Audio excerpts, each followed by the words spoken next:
All right, so today we are talking about power animals, spiritual guides, and how they relate to our highest self.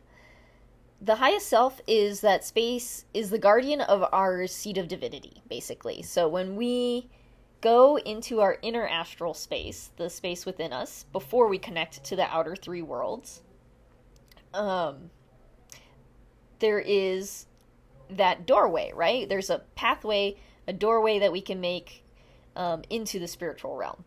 But in order to keep us safe, we have a highest self that sort of guards that doorway, keeps it sealed and protected when we're not using it.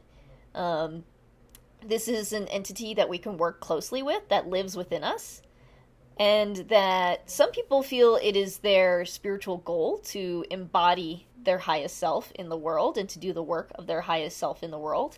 Um, for some people, they choose to work with it more at a distance. That's totally up to personal preference, where they work with it more like a mentorship or more like a guide. Um, so that's sort of up to you how you want to.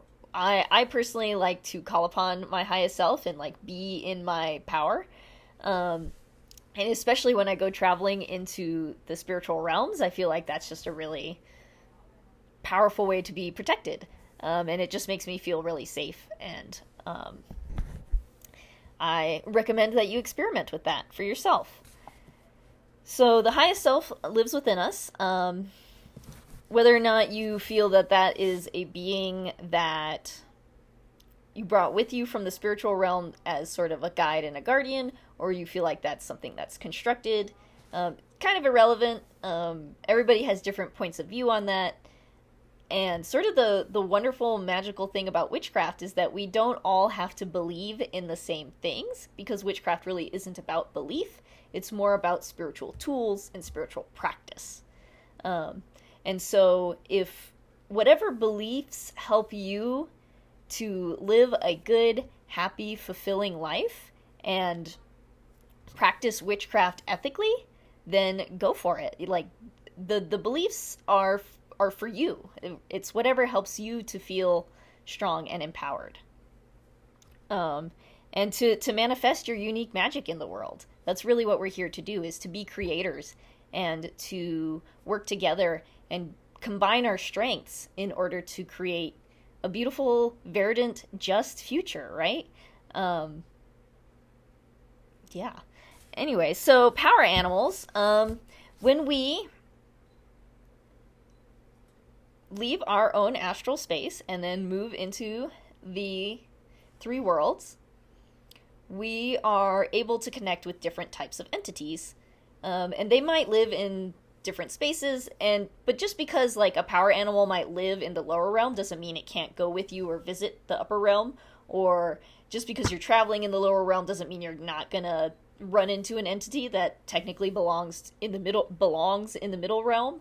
um, these things kind of blend together, and just like you and I technically belong in the physical world, right? Like, but then we travel in the astral realm. Sometimes spirits are surprised to see us, especially in the upper realm. Sometimes they're like, "Whoa, I didn't expect somebody like you to be here."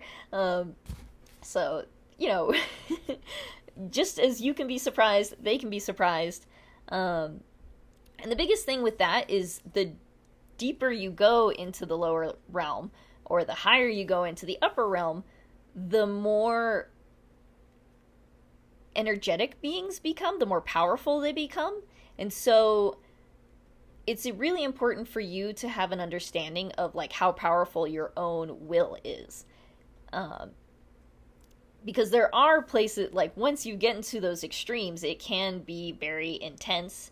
And so having that really strong sense of self and boundary is so important. But for meeting your own power animals, that's going to be a pretty um, I don't want to say benign experience, but it's usually a pretty uplifting experience. It's usually it can be fun sometimes. Sometimes it's not so fun, but it's not going to be overwhelming and overpowering. It's going to be within the realm of possibility for most practitioners. Um, Power animals typically live within the lower realm. They represent archetypal energies. So, for example, my power animal is an elephant. Her name is Eliza.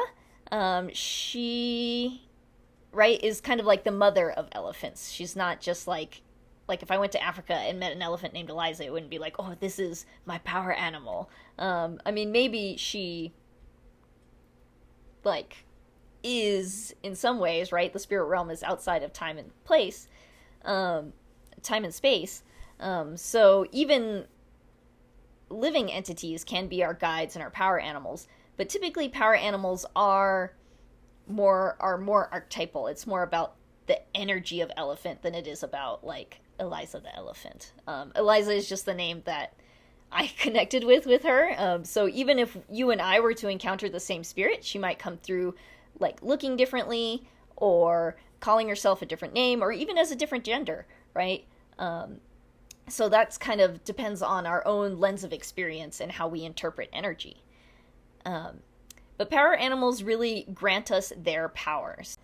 So we carry their power within our hearts, and whatever we do, we are expressing their power through our endeavors. And I'd like to share with you this passage from Shamanism as a Spiritual Practice for Daily Life by Tom Cowan on page 25. He says, animals live naturally and spontaneously, doing what they are created to do without the self-doubt, uncertainty, complaining, and guilt that characterize human activity. They stand before us as paragons of creation, living as they were meant to live and surviving, sometimes cooperatively, sometimes competitively, with other creatures in a web of mutual dependence. Animals never lose their sense of themselves as spirit, responding with a fullness of spirit to whatever life presents to them, be it food, playful fun, sex, or even death. And that is one of the most powerful lessons that our spirit animals have to teach us. It's all about meeting our life with that fullness, that full openness of just allowing life to unfold and being within that flow.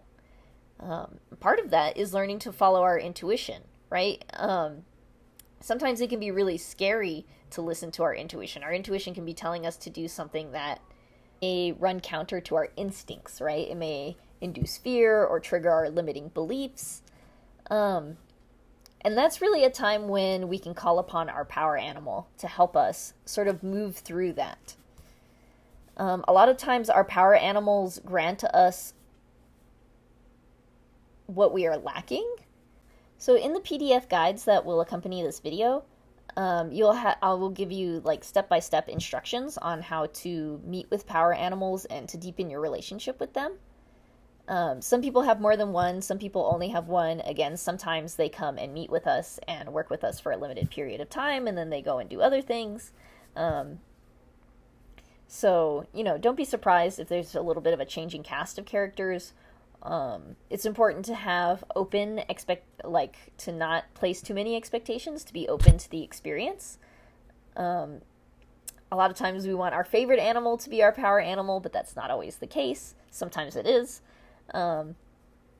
Another way that we can begin to connect with animals spiritually is to connect with our pets.